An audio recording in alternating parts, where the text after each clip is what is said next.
Right. Hi, I'm Karina. I'm a freelance designer. I work predominantly in the music industry. I was born in Russia in a Siberian city called Surgut in the middle of nowhere. It is cold, yes. My early years were spent doing a lot of English classes, ballroom dancing, and studying STEM subjects at school. So it was all about physics, maths, um, a little bit of astronomy at my school, and informatics that exposed me to programming. So I was so sick of studying maths and physics that I decided that my bachelor's degree will be in something more like liberal arts. So I did public relations at a school in Moscow that is affiliated with the foreign ministry. So it was a lot of focus on international relations and diplomacy. Taught me a lot of history, context of international relations.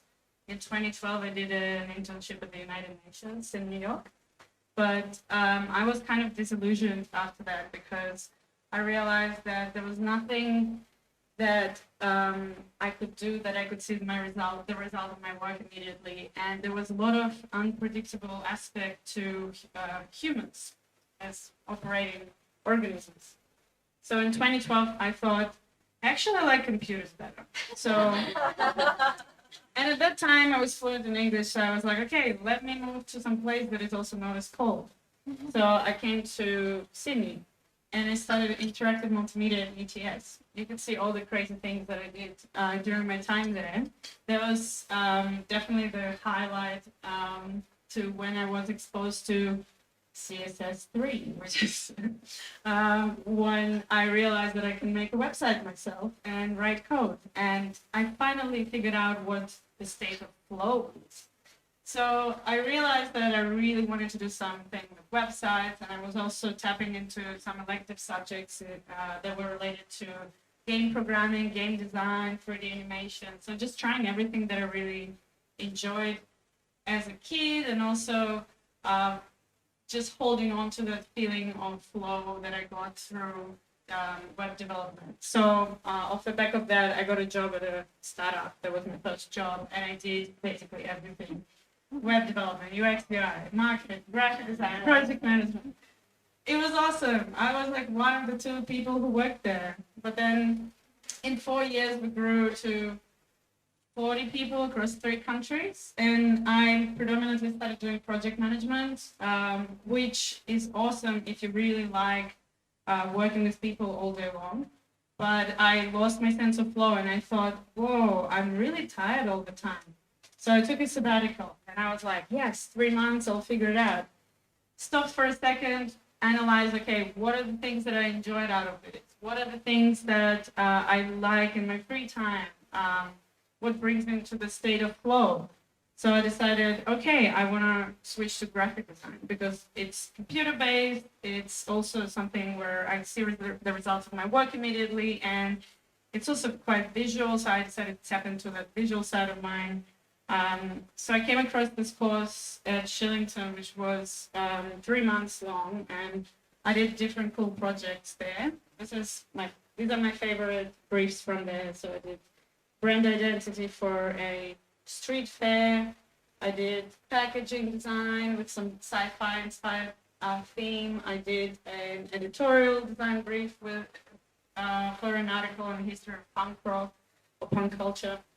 And at that stage, I graduated, and I was like, okay, cool. I'll apply to every single graphic design job out there and work at a studio or at an agency, because that's what designers do, right? And I was completely stuck because I was like, what am I doing? So by December, I was lucky. I came across the designer boot camp in Mexico, the Design Kids one.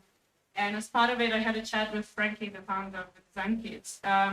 She said such an amazing thing. She said, I look at your portfolio and I see how much love and passion is behind all the briefs that have to do with music. And that just clicked for me. I realized that I've kept asking myself wrong questions about my career. I said, at first I was telling myself, okay, what do I like to do? Editorial design? Do I like doing packaging?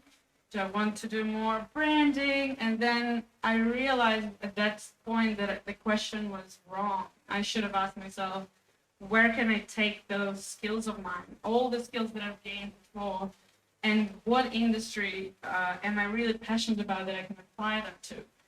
So that's when I realized that music was something that I was really passionate about at that time.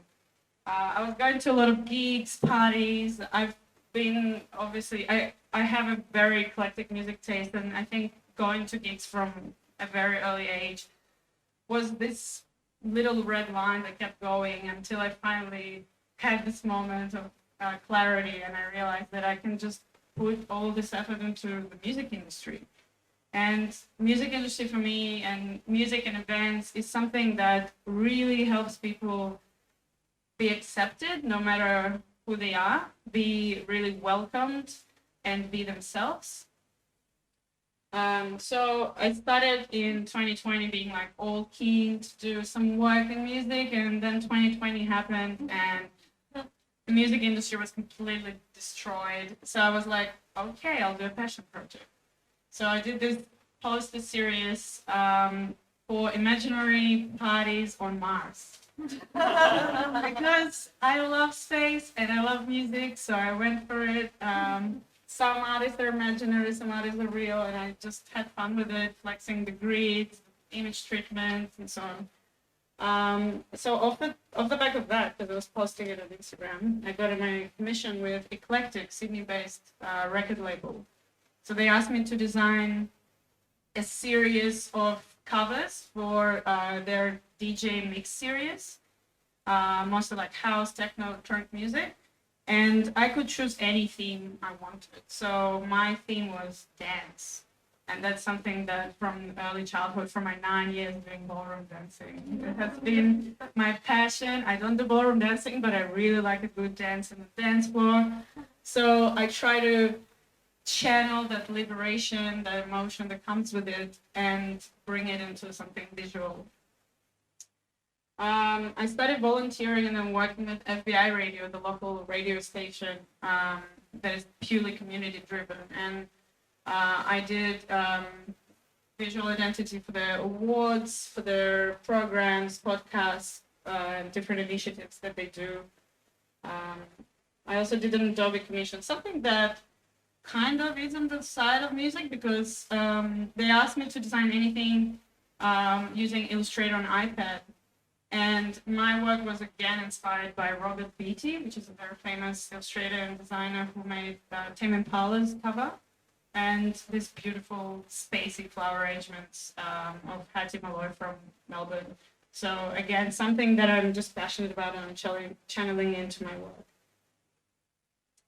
Yeah, I think that's it. And my main story is all about not being afraid of who you are and just leaning into it, being yourself. And whatever you do, whether you do packaging, whether you do tutorial, if you channel your love and passion into it, it works. Great.